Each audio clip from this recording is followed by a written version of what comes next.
Good afternoon, everyone. Welcome back to another exciting day in mathematics. Whoop, whoop. Warm-up number 44 is on the screen. Compute the standard deviation of a data sample. Use the sample standard deviation shortcut formula. Given 1, 5, 3, and 2. Shouldn't take you long. So let's get cracking.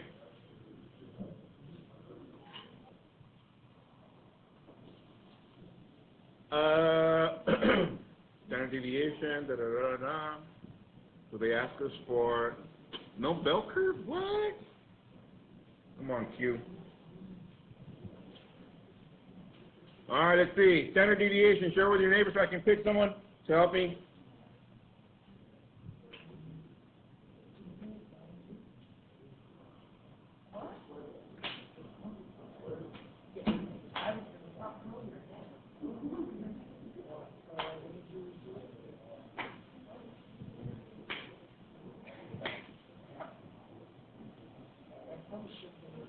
All right, let's see. Standard deviation.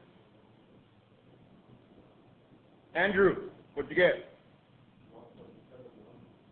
1.71. Oh. 1.71. Hands, have you got that? Looks about right. So the variance, oh.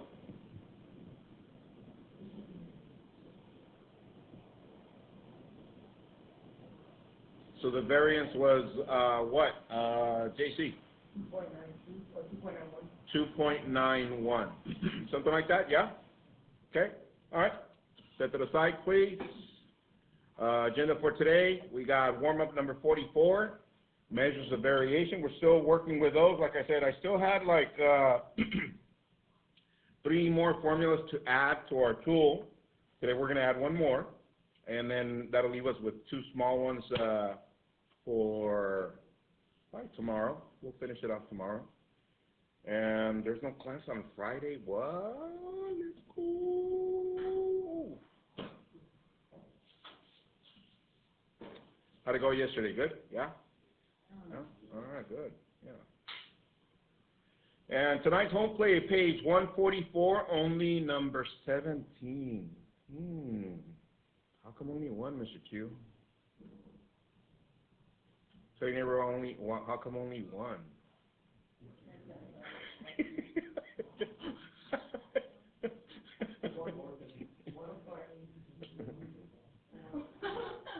Right, Lynn? Yeah? Did I hear because I'm nice? Oh, okay, yeah. Dom said, let's go. Thank you, Dom. Yeah. Yeah, I love you guys too. All right. So with that said, let's see. All right, copy the objective, please, in your Cornell notes. We don't need a prayer model, so we can get started. And like I said, today we're adding 1 more to our tool belt. So get your Cornell notes ready. I'll give you some time for that. All right. I can summarize data and compute the measures of variation.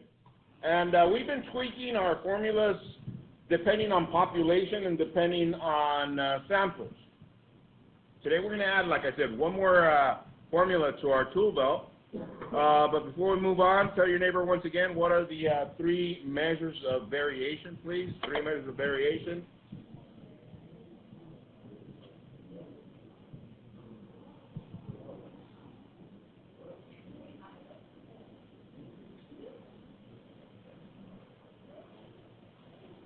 Yeah?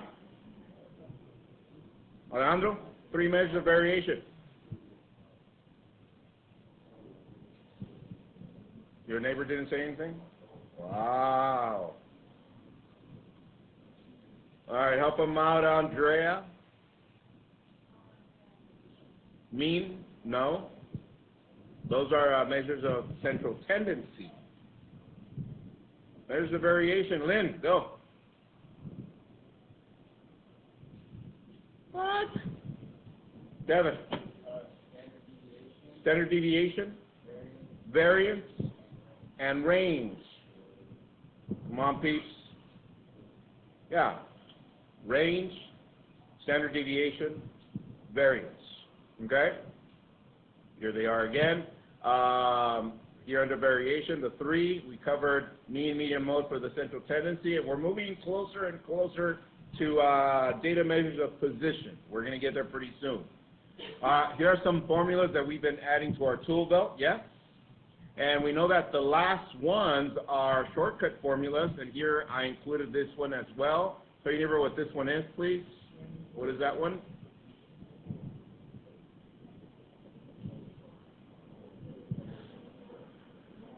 What's that last one, Mia?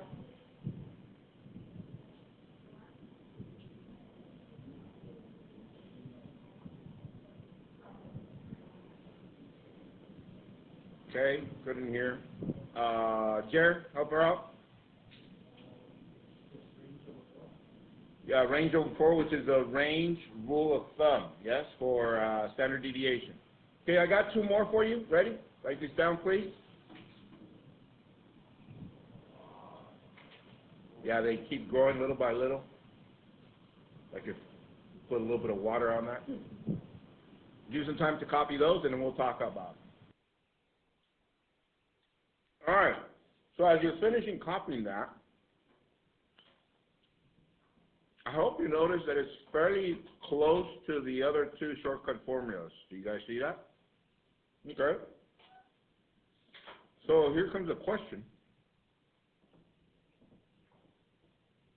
We know what the F stands for, right? Tell me what the F stands for. Okay. However, what do you think this means? Talk it over to your neighbor. What does that mean? Talk it over to your neighbor, please. What does that mean?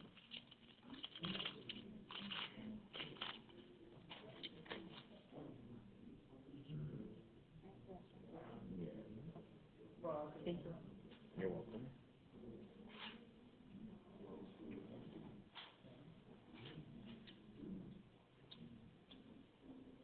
Good. If you don't know, ask. Oh, he's not here. Ask Eric. Today's Eric's turn. Ask Eric. Okay, let's see. But in the meantime, let me pick someone. How about JC? M stands for what?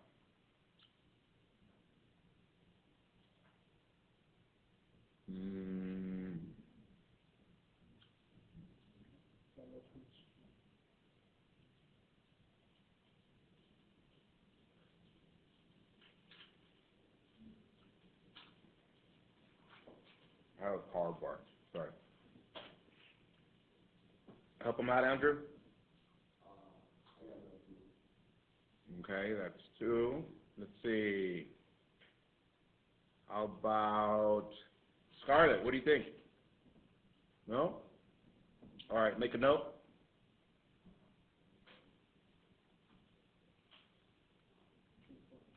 Midpoint. Come on, people. We've used it before. Bah. Remember when we did the mean at the beginning? This was like 3 weeks ago, where we needed some data, and then we did for distributed frequency tables, we needed the midpoint of the classes, and that's how we found the mean. Well, it's coming back, but now with standard deviation. Okay? So keep that in mind, because we're going to use that for a one problem right now. So copy this next one, please. Example Q. Copy the table. I'll give you some time. And it reads, the data represents the number of miles that 20 runners ran in a week. Compute the sample the sample variance and the sample standard deviation of the frequency distributed data. Copy that. All right, so it says, the data represents the number of miles 20 runners ran in a week. So what should be the total of all the frequencies? 20, yeah. All right, so let's see. Do you guys remember what we labeled this one? Yes? F, okay. So what would we write next? Let's see who remembers.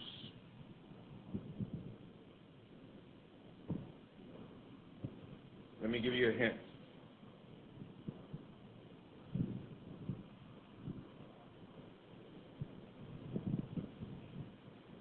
Let's see. Get us started. Well, I'll get you guys started, yeah?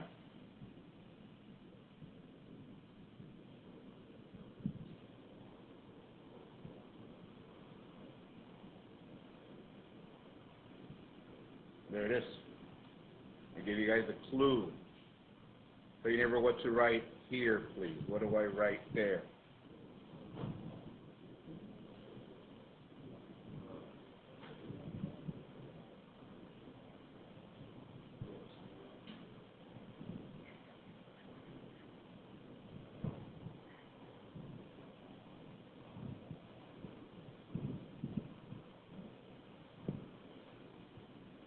All right. Who got 8? Hands if you got 8. Okay.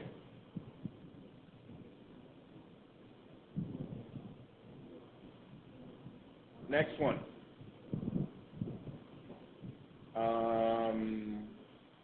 Amy.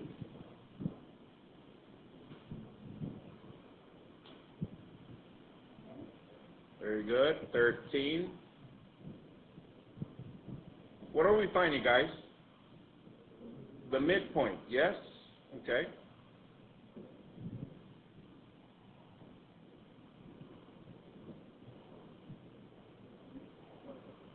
Matthew? 18. Vince?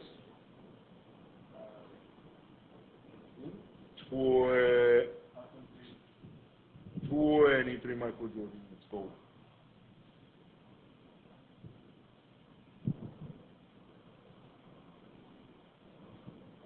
Devin, go. Next one.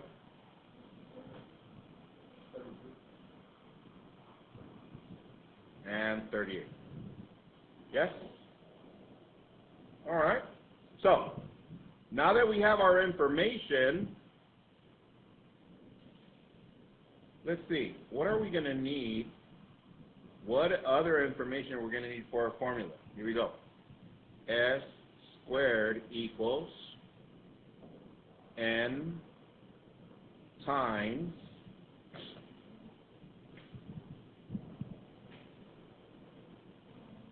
the sum of the frequency times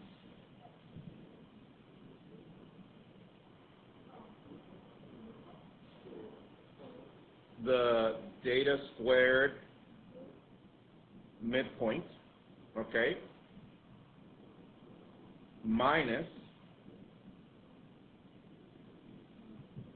sum of the frequency times x midpoint squared over n times n minus 1.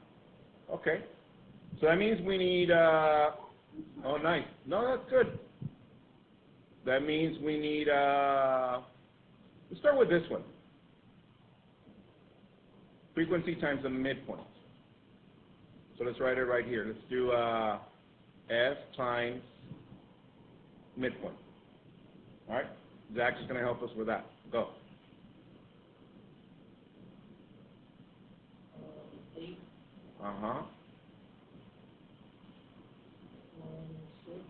26. 54. 54. 85. Very good. 115.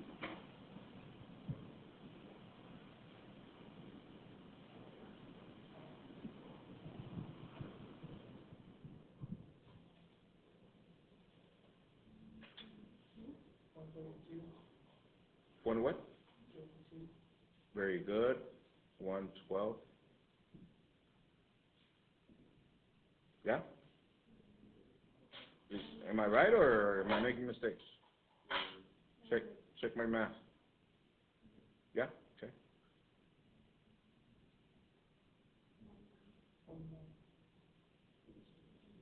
29. And 76. Okay. Woo. we got this.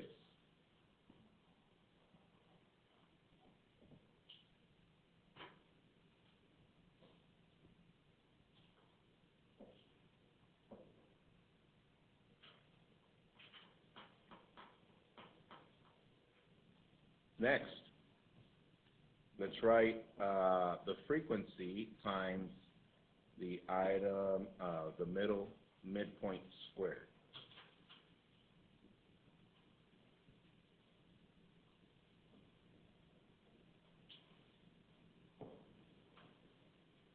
All right, so help me out. Those of you with calculators, I'm going to do that in red.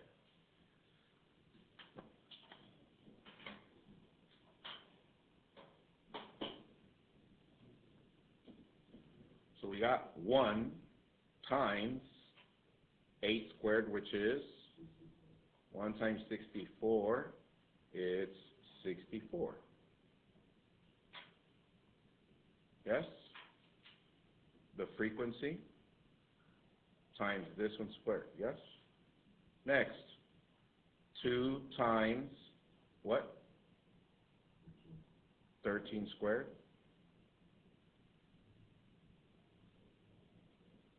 Which is 338. Yes, let me move this bar out the way. There you go. 338. Does everybody see what we're doing now? The frequency times this one squared. Yeah. 3 times 18 squared.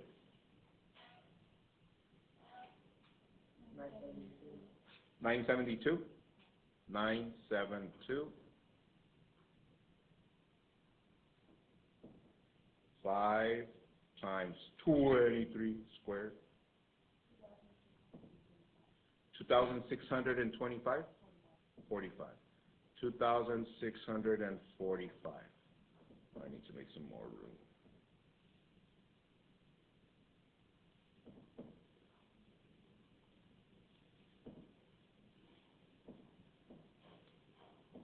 We got 4 times 28 squared, 3 times 33 squared, and 2 times 38 squared.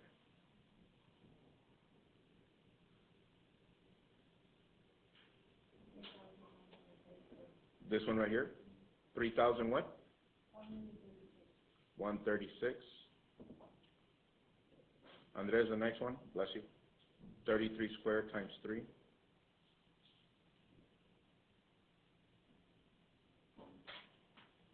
969 times 3. 2,000, no, 3,000. 3,200? 3,267? Let's go. And 38 squared times 2. 2888. Okay.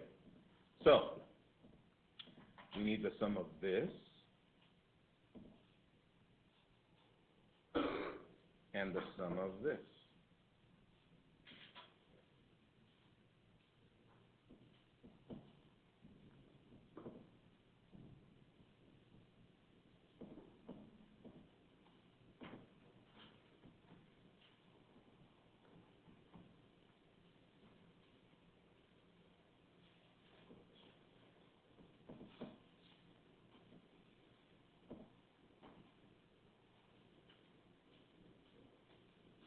Eight plus 26 plus 54 plus 115 plus 112 plus 99 plus 76. 300 and no. 1, 2, 3, 400. 90. Let's go. Okay. And this one, 2888. 3267, 3136, 2645, 972, 338, 64, and JC's got it. 13,310. 13,000. What else? 310. 310. All right. So with that said, Tell your neighbor what to write for our formula. Okay, to the left. What do I write? Tell your neighbor first, and then I'll call on someone.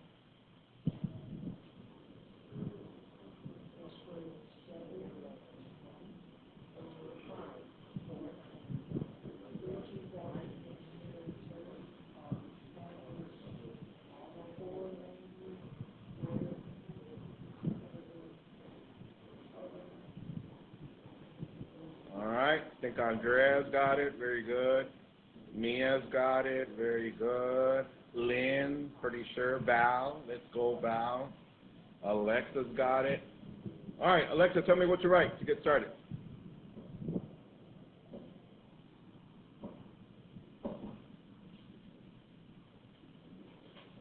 Nick, help her out. What does the N stand for? Which is? 20. That is correct. Let's go. Because it's the number of runners. Is that correct? Yes, 20 runners. Come on, peeps. So that means the denominator we can write 20 times what? 19. Yes, that is correct. Times. What do I write in here, everyone? 13, 310. Yes. Minus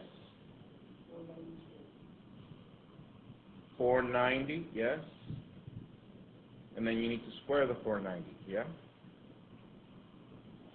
So variance is 20 times 13,310. So that is 266,200. Yeah. Minus 490 squared is what?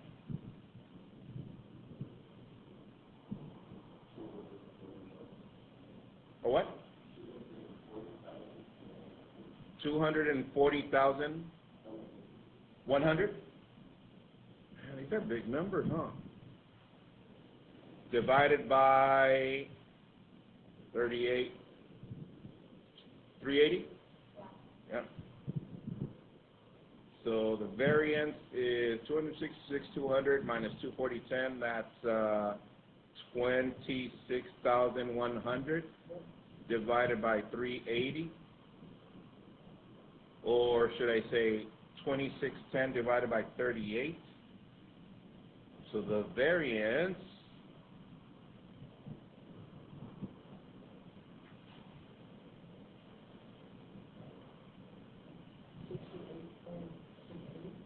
what is it? 68.68. Okay.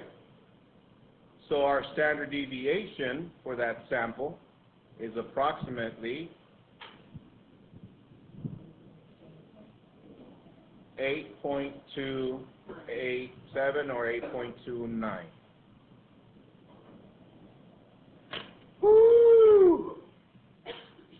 Now, check this out though. That's if they gave us the data already in the table.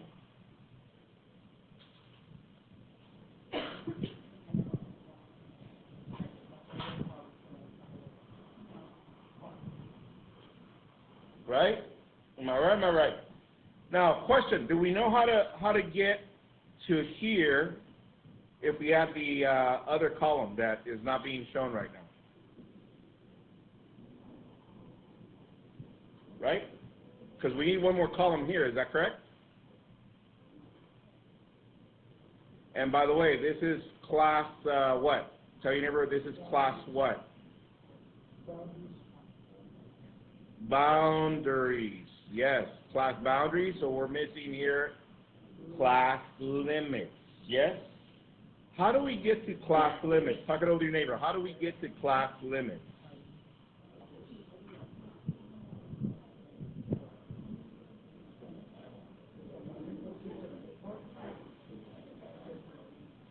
I think Andrea's got it. Very good. Lynn, you got it, Lynn? Yeah? Okay, remember when I gave you guys a bunch of data, and then we needed to divide it into so many classes? So we needed to find first the range, yes? Then to find the width, we needed to divide the range by the number of classes. And then from there we found our limits. From the limits we found our boundaries. From the boundaries we found the frequency, and so on and so forth. Well, look what's going to happen tonight.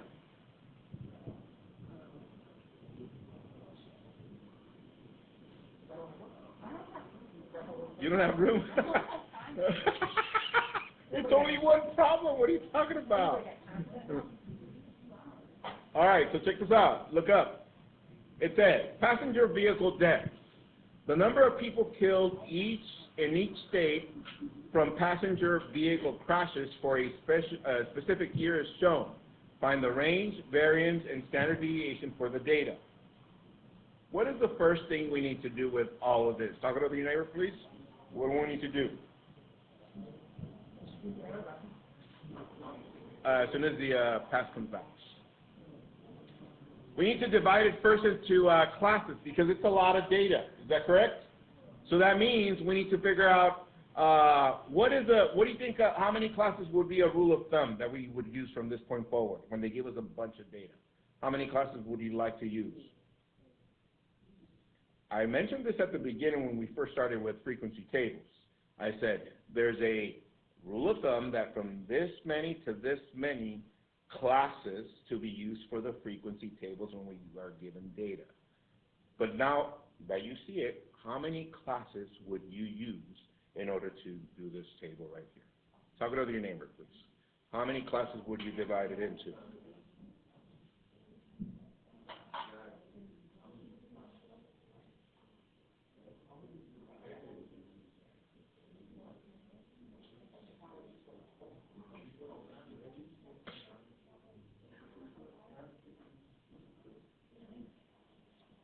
Patricia's got it. What do you think, Patricia? What would be a rule that you would use for your data? From how many classes to how many classes? To divide it by how many classes? Look at this one that we just finished, had 1, 2, 3, 4, 5, 6, 7 classes. Then I've given you other examples with 5 classes, with 6 classes, but we usually stay within that range. So for you, if you were to do this problem by yourself tonight, without looking on Google or anything like that, you would say how many classes?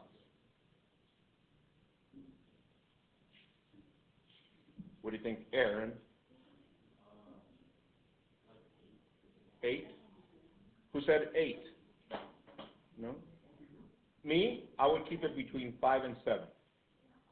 Rule of thumb from now on, whenever you are given data, let's divide it into 5 to 7 classes in order to make our distributed table, and then from there get started with the work that they're asking us to do. So tell you there were how many? From where to where? 5 to 7. So let's make a decision for this one to get us started at least so that people can remember how to do this one. How many classes do you want, Andres, for this one? 5 classes? All right. So we're going to do 5 classes. All right. 5 classes. So to get started for the 5 classes, we need first the what? The range, and then from there we need the width. So let's find that really quick.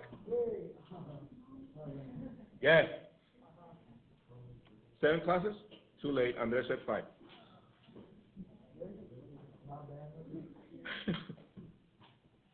All right, let's find the range. Zach, what's the highest number? 2,786. Minus? What's the smallest number?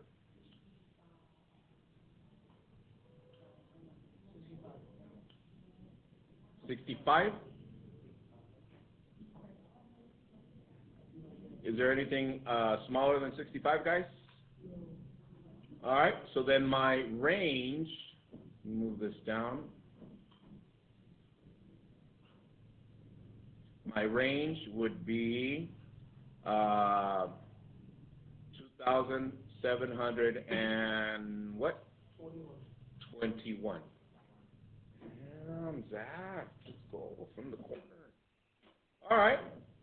Width. What do I do for the width? Devin.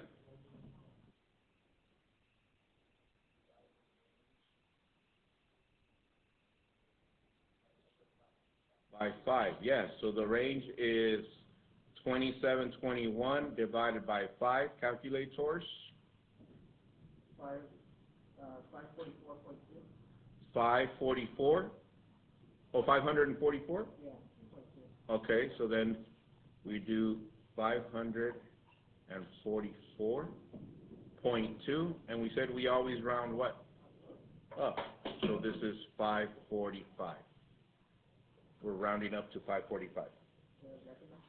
What's that? Yeah. All right, next, Val's going to help us set this up really quick.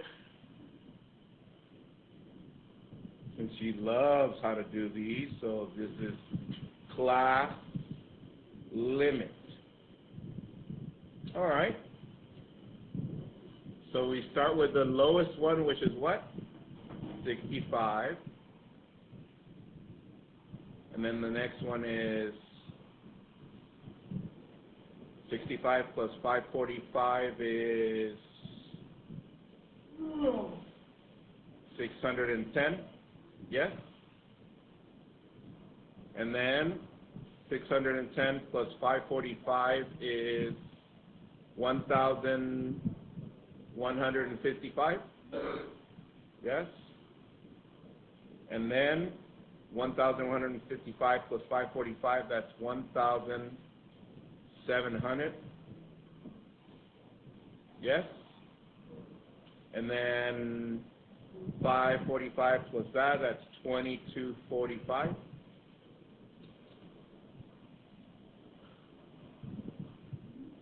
Yes?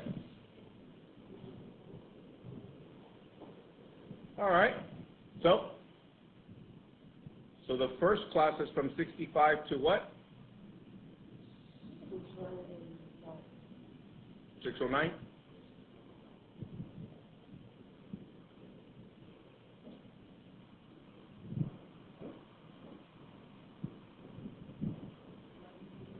$11.54, $16.99, $22.44,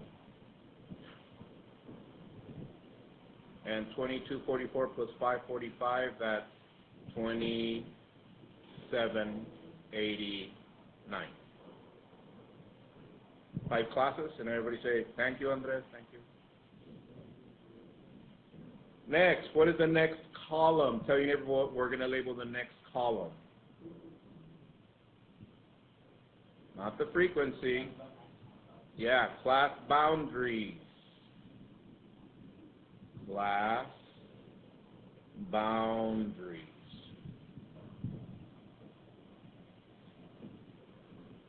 All right? So help me out with the first class, Andrea. 64.5 to 609.5. Thank you. Let's go. Jess, next one.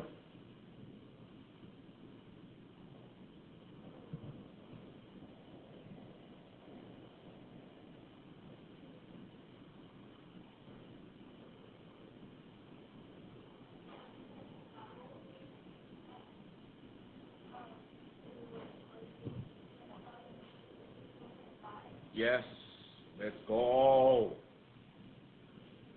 Amy, the next one.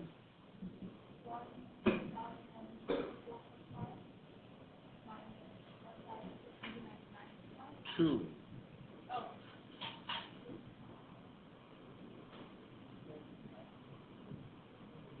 Yeah, it's a range, yeah. Maddie, next one.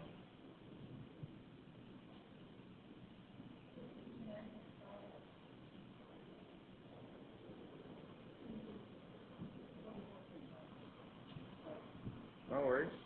And the last one, 2244.5 to 2789.5. All right. So, do we know what to do from here to do what we did today? Let me show you what we did today. Look up to the screen. We started with what? The class boundaries. What would be next?